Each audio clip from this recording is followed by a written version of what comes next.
Hi guys, welcome to the next episode of the M&M update with the big M, AJ Morris, and the little M, Vicky Masita. Or maybe I'm the tiny M because I am the tiny titan. So the tiny M and the medium-sized M. Yeah, the medium. I'm definitely medium. I'm certainly not big. Yeah, I think that's it. So medium M and tiny M for the M&M update. But anyway, that's enough about an introduction, isn't it? So 2 weeks out from the BNBF British Finals. Fuck. So fast, man. I know. Week on week, it's just like flying by. And do you know what I was thinking the other day? I was just thinking it's kind of dragging. And then when you actually look at things properly in an overall picture, going that slow at all, the weeks are just flying by.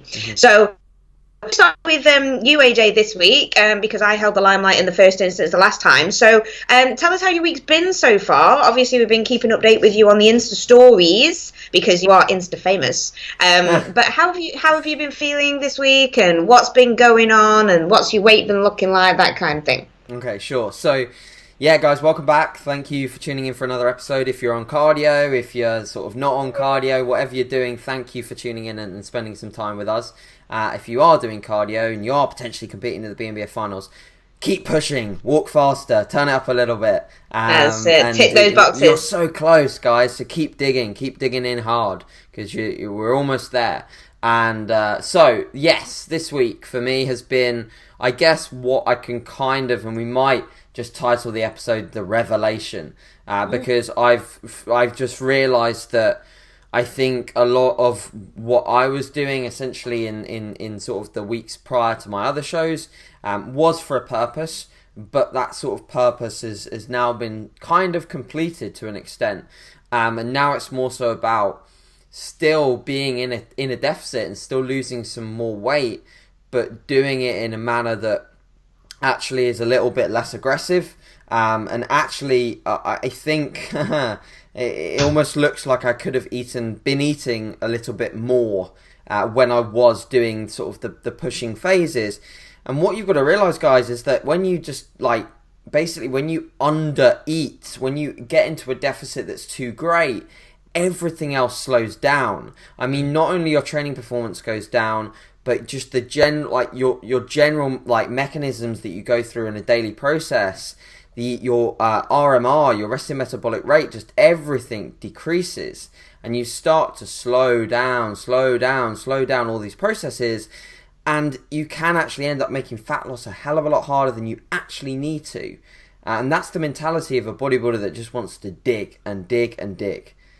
And this is where you've sometimes just got to back off the gas, and basically the revelation for me was that last week we spoke when I was on my second or third high day, and I was saying to Vicky how my body weight was pretty much stable, and if not, actually it went up after the first high carb day and then sort of dropped again and sort of stayed stable. So I was like, you know what, if my weight's staying stable or dropping and I'm actually looking better and all of my sessions are just being crushed, and because I know my body, I've done 3 preps, I know when I'm in a deficit. I can just feel when I'm in a deficit. If I do a day at maintenance, I can feel it. If I when I did my diet break and I was actually at maintenance and I dropped my activities, I felt it. I felt better. Within 2-3 days, I had a little bit of a sex drive. I had a little bit better sleep. And I just felt kind of normal. You know when you just feel normal, Vicky, yeah?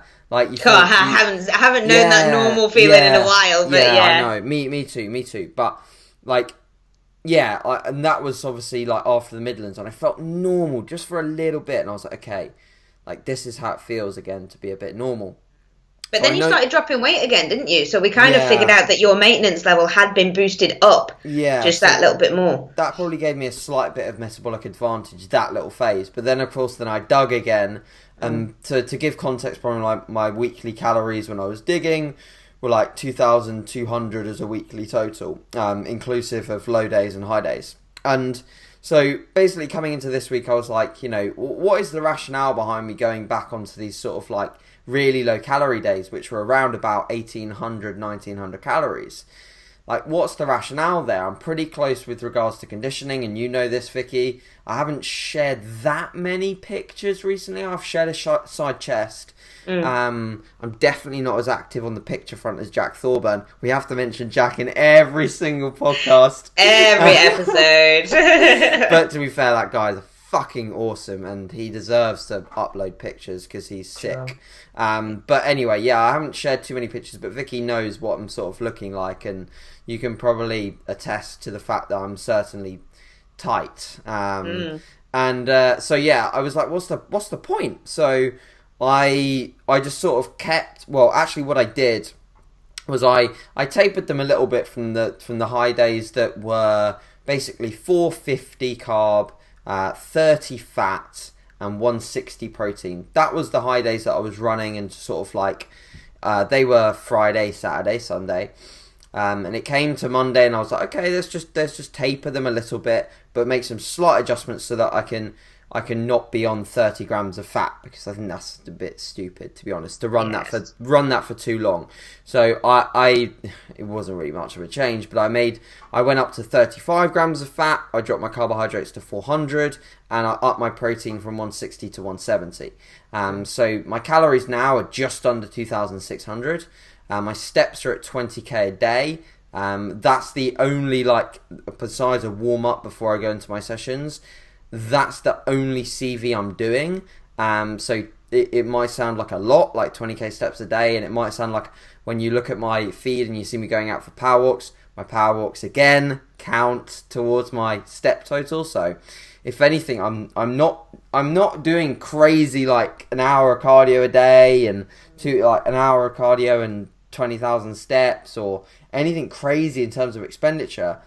And that really relates to the fact, like, why my training has gone so fucking well this week. Yeah, you're recovering better, aren't you? You're saving everything for your weight training sessions. Yeah, recovering better. I can attack sessions. I mean, I'm not going to lie, guys. I still feel like shit going into sessions. Like, I have like some weird emotions sometimes before sessions. What's your motivation like actually going into the session? Because I found this week as well, which I'll discuss when we get on to me. But what's your motivation been like? So when that time comes, when you're doing your pre-workout meal, are you there like raring to go again? Have you got to get something kind of in you, like watching something to motivate you, or what? I've got to get something in. I've got to watch something. Like if it's a JP video, or even if it's Brian Whitaker posing like 1 week out, and I'm getting his glutes out. I'm just looking at his glutes, and I'm just thinking, wow, Brian must have been fucking suffering. Brian's going through like knee surgery at the moment, so he won't be putting up stuff for a while. But there's not much of him out there in terms of videos because he's very quiet as a physique athlete, which is a shame because he's so cool. But there's one video that I watched last week before my deadlift session of him like pulling just over 180 kilos, so 405 pounds, like 2 weeks out from BNBF Worlds. And I just love seeing I don't really care about the lift, but I care about what his face looks like before he picks it up. Yeah. It's just this grimmest look of, I'm going to fucking pull you off the floor. And I don't care how I feel. You can see he feels like shit. He looks like garbage in his face, but he goes ahead and he picks that shit up the floor for like 5 reps. And I love that kind of thing. That's why, like, at the moment my training is so intense, is because I'm fueled by training with intensity. I can't go in and do fluff workouts. I'm scared of the week that I'm going to have to deload, which is going to be the week after the British Finals. I'm legit scared to do that, because I know that I'm not actually going to enjoy that week at all, but it is necessary. Otherwise, I'll bury myself. Yeah, definitely. So, yeah, I mean, to sort of round things up, so I've been running 400 carb, 35 fat, 170 protein for people that every bloody question every day I get, what are your macros? Because how do you eat so many carbohydrates and stay shredded? Well, I don't know, like train hard and actually get lean first. What people don't realise is they've been following me for a while. Now they're seeing me eat all these carbs, but they've forgotten the sausage salads that I've had in the past. And the sausage salads. Yeah, all the fucking digging that I've done to get here. And now, basically what I'm doing is essentially a form of a reverse diet. Sure. So as food is probably this week my scale weight average is down 0.8. The last 3 days, because I'm just ridiculously consistent with everything I do. My last 4 days, my weight has been exactly the same every single day. It dropped a pound at the start of the week, and it stayed the same for the rest of this week. So I'm pumped. I'm really happy. But I do look flatter at this weight now than I did like three days ago. So I'm kind of expecting another drop, because you know when you just feel flatter and you're like, there's a drop round the corner. So I'm expecting a drop, but so what I'm going to do is, again, when I see this in the scale, I'm just going to taper food up. So I'm probably going to add something ridiculously Lane Norton style, like 10 grams, 15 grams of carbs, and maybe 2-3 grams up to 5 grams of fat. But because I'm so regimented with my food, I can actually do that.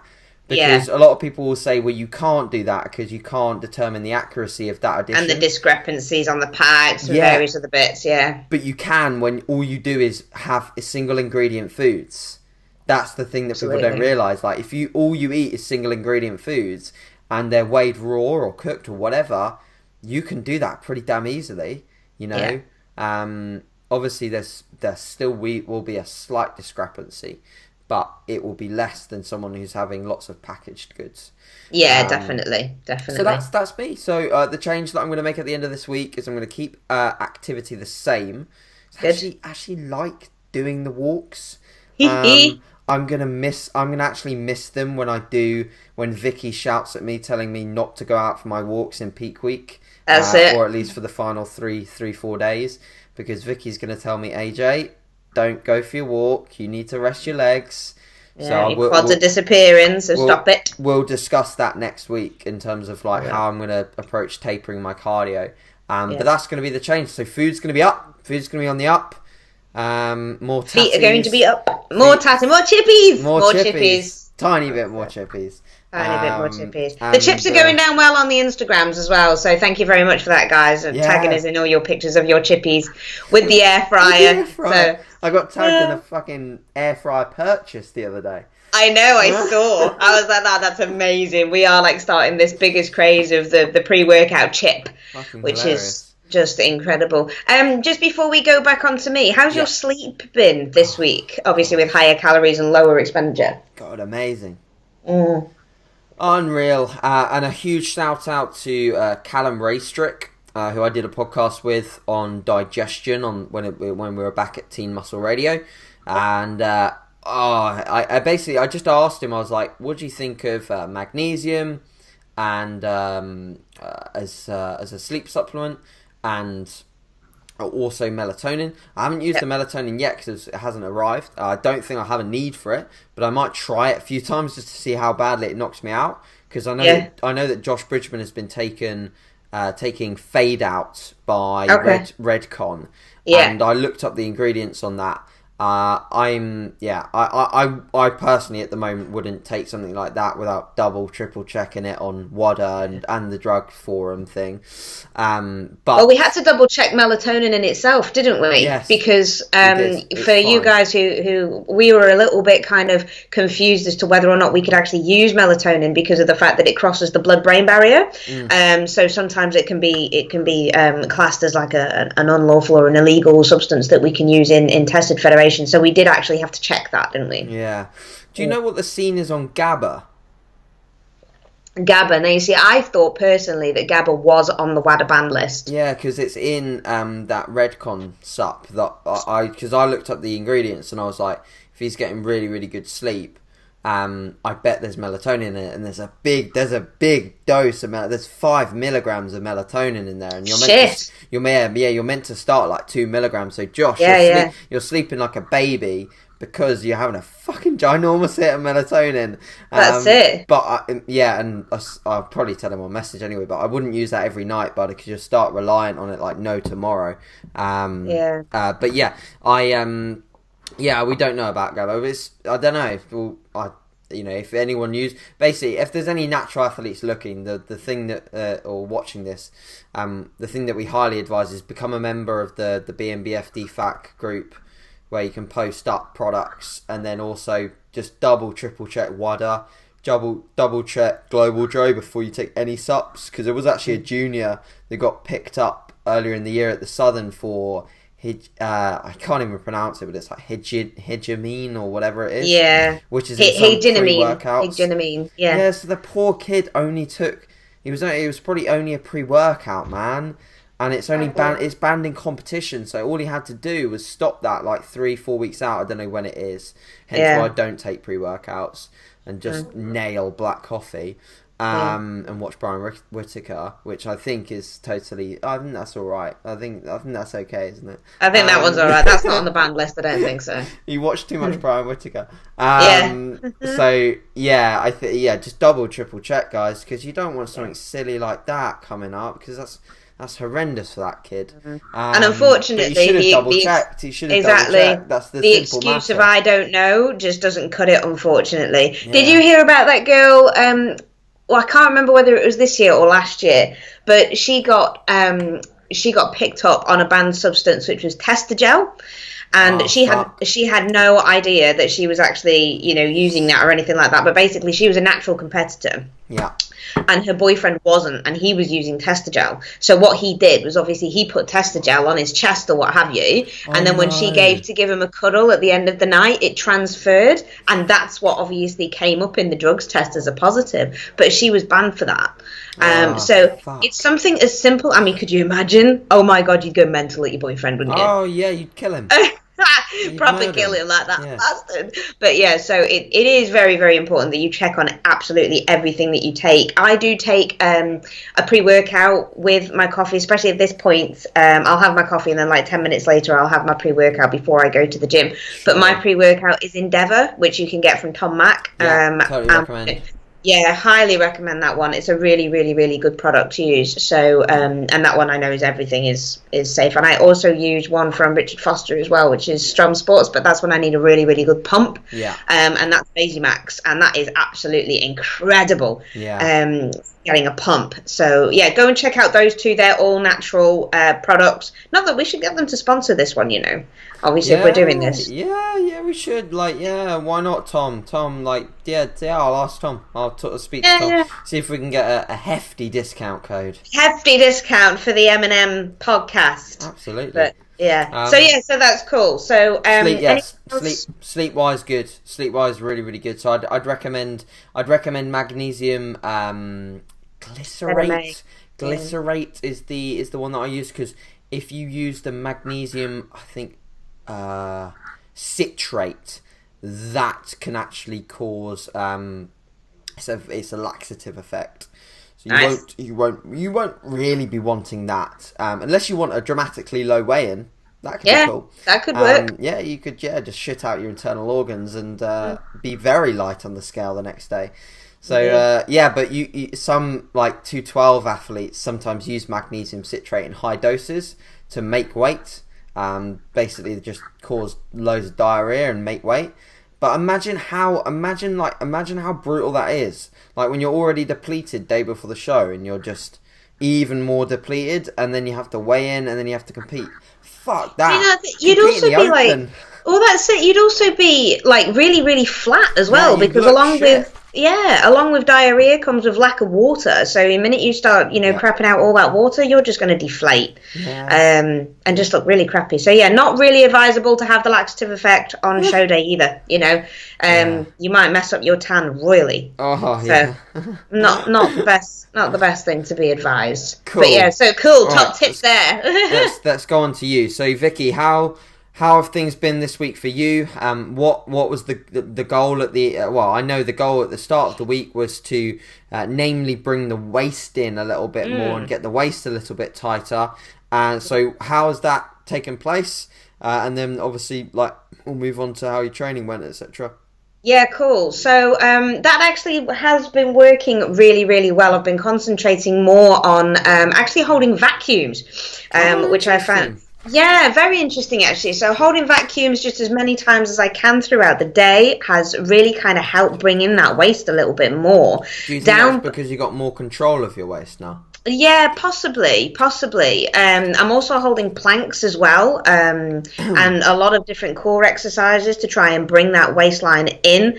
I have found and spoken to a few of the higher end knowledgeable people in the industry and asked them their opinion on these things. Sure. And they've basically said that they find that the waist will come in along with fat reduction.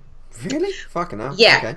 But the problem is with that is that I'm already super lean, and if I get any leaner, I'm going to sacrifice fullness. Wait, just to recap that, were they saying that the planks and the isometric holds cause fat loss, or just the waist will come in with fat loss? The waist will come in with fat loss, not through like vacuums and shit like that. I just thought some listeners might get a bit confused. No, just holding your breath and holding your stomach inside your ribs is not going to reduce your fat mass, I'm sorry to say. Might burn about 10 calories. Yeah, exactly, something along those lines. But so will blinking 10 times. Just blink a lot more and lose fat. But anyway, so that's what they said. So with this reduction in weight and reduction in fat mass, then obviously your waist will be able to come in a little bit more. But like I just said, because I am so super lean at the moment, I can't physically get any leaner, I don't think. No. I do now have lines in my glutes, which for a female is ridiculously hard to do. Yeah. And is ridiculously hard to sit on for longer than 5 minutes. I carry a pillow around with me everywhere this week, which is included on the recumbent bike at 5 o'clock in the morning. So, that's fun when I walk into the gym with my pillow under my arm. That's what I did for a bit. It's ridiculous, right? But so I'm tending to enjoy the recumbent bike a little bit more because it's easy. I can answer my emails when I'm doing that as well. Nice. So, it's very productive in doing it. As people do it on the Stairmaster and people do it on the cross trainer and things. You ever tried to do an email on a cross trainer? Oh, it's impossible. Yeah, no way. You just can't do it, right? Same with the stairs. Like, you feel like you're just attached to the stairs when you do them. Yeah. And it's kind of a horrible feeling. It is. It really is. And I felt like things like the stairs and things like the cross trainer and thing. Cross trainer I just didn't enjoy anyway. Okay. But the stairs were just far too intense for list cardio, so I just I threw them out the door and just stayed with either an upright bike or the recumbent cycle, which is what I'm sticking to now. Sure. In order to bring my waist in that tiny bit as well, just that little bit more, we did start incorporating 2 HIIT sessions a week, which was just 5 intervals of 30 seconds balls out, everything that I got, followed by a 60 to 90 second rest period. But I only take 60 seconds because my recovery is quite easy. Yeah, you're quite adapted to that. I imagine you're quite fit. Yeah. Well, with all of the training that I do as well, and the fact that I'm very active and I've got a really active job as well, I am quite fit, so I do recover very fast. So I don't particularly want to stretch my interval or my rest intervals even longer, because then it's not particularly high intensity interval training. Yeah, that's true. Like, I'm doing a little bit and then I'm relaxing, so it's not the point of it. Yeah. So done that, and that's only 2 sessions a week of just 5 intervals of 30 seconds, which I've been doing on a pair of battle ropes and a prowler push. It looks quite fun, actually. Do you know what? I love it. Proper love it. I put a video up of me doing the ropes. I haven't done the prowler one yet because it's like impossible to get a video of me pushing the prowler down this huge track without somebody taking the video for me, and I haven't got anybody to do it yet. So I haven't done that, but yeah, that's probably not going to stay in next week. I don't think. I'm not sure, but it might do. Quite taxing on recovery. No, do you know what? I haven't noticed any difference. Okay, cool. Haven't noticed any difference. And the reason for that is because my sleep isn't that brilliant anyway. I'm going to bed, I'm falling asleep at about 10, I'm waking up at 3 for the old lady pee. Yeah. So, and then I'm getting back into bed, but then I wake up at 4:30 anyway to go to work and to start off my day. So it's not brilliant. And obviously if you're waking up at 3 and waking up at 4:30 to get up, you don't really go back to sleep that much. No, definitely not. No. So, but I have found that because I separate my cardio sessions and my weight training sessions by at least 6, maybe 7 hours, I don't have any kind of detrimental effect on my weight training sessions at all. That's good.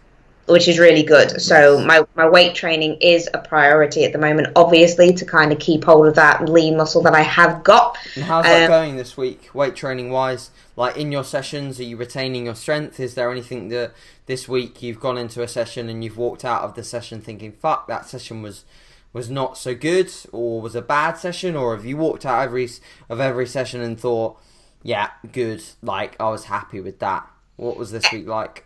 Every single session that I have done this week. Oh, actually, just before I say that one, I have dropped a training day. Oh. So I was training 6 days a week, and now I'm training 5. Okay, cool. So that's another kind of incorporation for the hip thing. And I've just taken out a secondary leg day because I just don't really need it at this moment in time. Okay. So on a Wednesday, I now have a rest day, which is really nice. Nice. But yes, every single session I have done this week, I have improved on my lifts. Wow, every single one. So my chest session or my push session was always my weakest one, especially on an incline Smith machine press. Okay. And last week, I mean, I increased it this week by 2.5 kilos and by 2 reps. And I still had 2 reps left in reserves.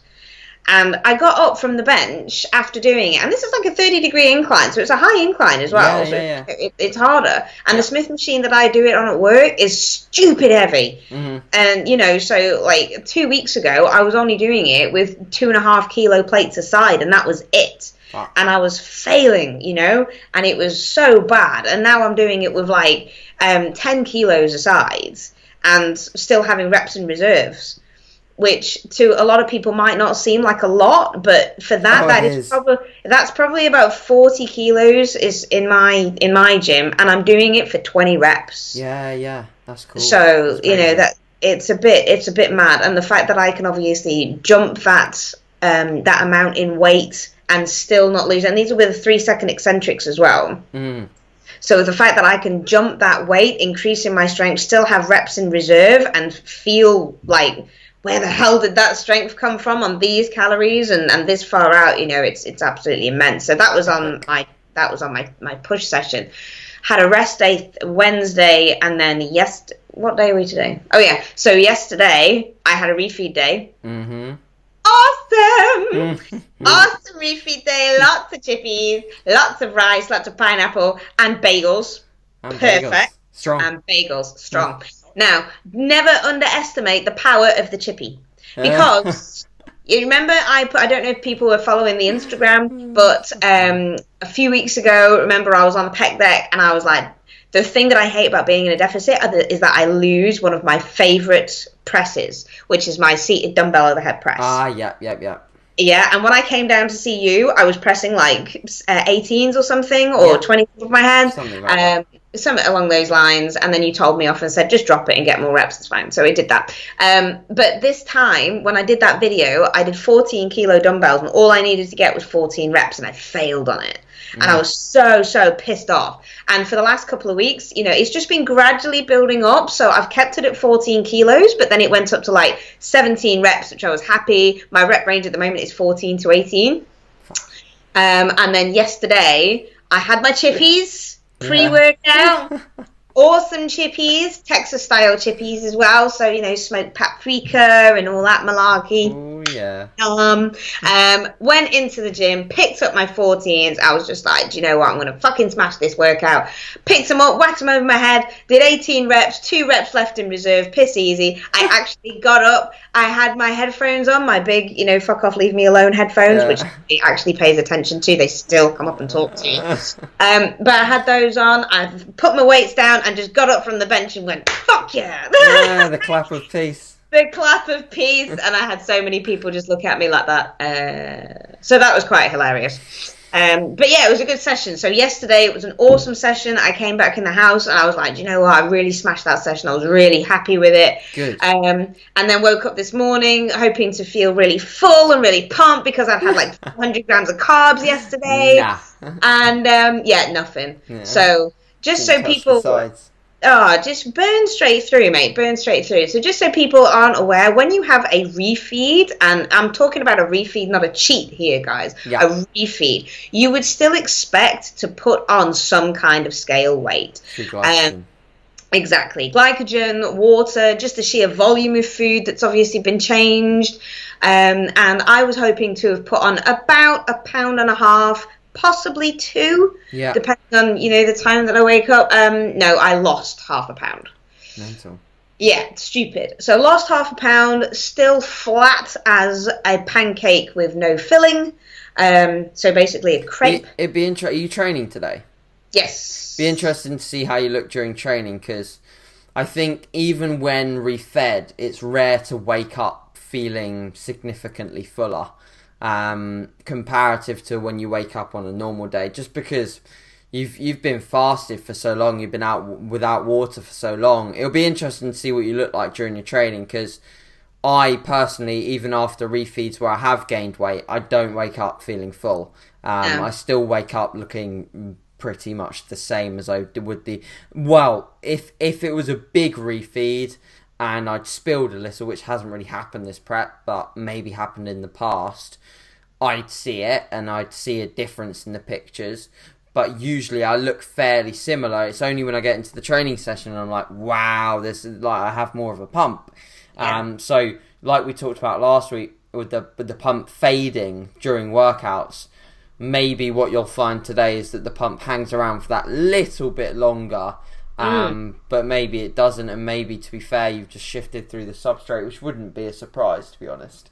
No. And also what we've got to think about as well at the same time, similar to me, is that the coming off the low days, which are low for you, very low for you and your energy expenditure, there's got to be some shift in cortisol levels as you go into the high day. Not only have you just spent, about a minute talking about bagels and chippies and sounding extremely excited, I think there's probably some element of cortisol reduction there when you get into this high day and you're like, Texas chippies. Yeah, there we go, exactly. But when someone tells you you're having a salad for meal 2, I bet you're like, fuck that. Exactly. So it is very, very funny, and it's funny that myself and Scott, my husband, we were watching a program. You've got to see it. It's like the funniest thing to watch when you're in a deficit. It's called Ginormous Food. Oh, for God's sake. Oh, seriously, you think that Adam Richmond on Man vs. Food is bad enough to watch? Wait, just try this Ginormous Food. The guy is disgusting, to be perfectly honest.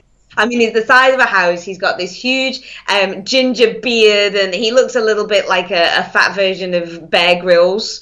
And he attacks the food that comes out. You should see these things. I mean, they are freaking enormous. And he actually weighs it and measures it. And one of these things that he did, right, a grilled cheese sandwich. If anybody knows me and my American history and stuff like that, I'm mental on grilled cheese, which is just basically a cheese toasty, right? Yeah. This thing had 10 slices of Hawaiian bread. It had like half of a pulled beef shoulder in it, loads of bacon, 10 or 12 different kinds of cheese, more mac and cheese on the top, and the guy the chef who was making it actually skewered it. You know when you have those big club sandwiches, you just have like a giant skewer or a toothpick through it? Yeah. He skewered it with a knife, like a proper knife, like this big. And then he did it like this and then just went, see? Boom. I'm like, he's doing that because he's stoned. The guy is stoned and he's just made an incredible munchies toasty. It's a Scooby snack, right? And I was looking at it and I even said, that is disgusting. But in some sick, sordid way, I kind of want grilled cheese. You know what I mean? So it is funny that you do get hyper food focused, even on things that really are not going to tickle your fancy at all. Yeah. Chippies and bagels, they'll always tickle my fancy, especially cinnamon and raisin bagels with Meridian jam. Nice. So the good news is that because I dropped weight and I still look flat as fuck, I'll be feeding again today on exactly the same thing. So I'm having chippies as soon as we're coming off the M&N update, which I'm very excited about. Cool. So that's obviously my plan for today, and then I'm going to go and hit a leg day, which I just need to be a little bit more cautious of because I've just finished up an hour's worth of physio on my ham. Yeah. So just kind of keep an eye on that. I've got legs as well. Strong. Oh, strong. So hopefully what I might do though with you saying that is that I might actually take some footage of me doing some training.